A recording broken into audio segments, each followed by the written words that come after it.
We're now joined by Judge Lina Hidalgo. She is the top government executive in Harris County, Texas, which includes the city of Houston and more than 4 million people. Judge Hidalgo, so good to see you. We should point out that you're joining us from the Emergency Operations Center because you don't have power, you don't have water. You're like a lot of Texans going on, I can't believe I'm saying this, but day 4 of no power in these freezing temperatures. Will you just size up how dire the situation is? Yes, of course. So my own home has been without power water now for 4 nights. Same goes for the homes of many of the emergency managers that are here with me responding to the issues that continue to crop up. Half of our population is without power water right now. We're counting 5 million people. So you can imagine that number. That is over 1.2 million homes and cascading effects from that. So we're very focused on the power. But for example, I was up several times this past night dealing with the water issues in the hospitals as well. A lot of folks are losing water pressure, including our hospitals. And so everyone's working to try and get them drinking water, to try and get those supplies back up. We've got carbon monoxide poisoning issues, vaccines, our own vaccines that were put at risk because we lost power. We were able to salvage those, but we've had to stop vaccine distribution and the road issues. You know, folks have done a great job of staying off the roads. We warned the community that this was going to be a very dire situation, so folks stocked up. I do want to brag on the community for doing their part in a lot of ways, but a lot of it really is just beyond, beyond what our infrastructure can withstand,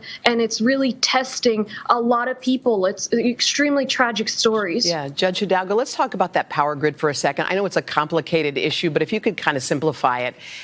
We knew the storm was coming. There was a week to prepare for the storm. So what happened? How come the power grid couldn't hold up?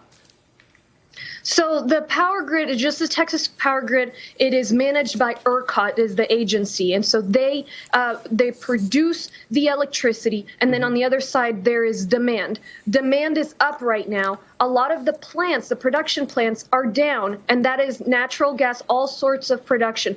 In order for the Texas power grid not to fail, there has to be a balance between the two. And since they are like this, that state agency is ordering the utilities to shut off power. So a lot of those outages, the vast majority of the outages here, all but about 70,000, are because of these forced state mandates.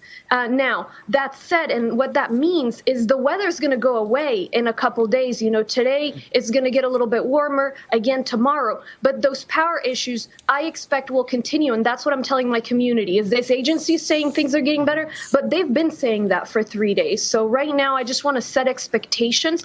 And when the sun comes out, we're going to be telling folks, as it gets warmer, as things melt, is the time to go stock up. Yeah, the governor's calling for an investigation into that as well. And just lastly, people are doing everything they can to stay warm. They're crowding into furniture stores. They're dragging in grills into their home. People are sitting in cars. In your county alone, there are 300 people who've suffered from carbon monoxide poisoning. I mean, people are literally getting sick and dying just trying to stay warm, which is horrifying to think about. Do you have any idea when the power is going to be turned back on?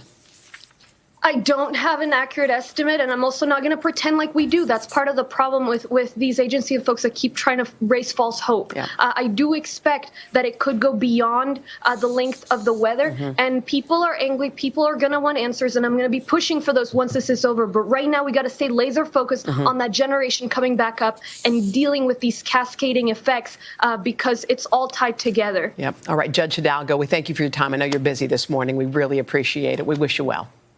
Thank you. Hey, thanks for watching our YouTube channel. Find your favorite recipes, celebrity interviews, uplifting stories, shop our favorite deals, and so much more with the Today app. Download it now.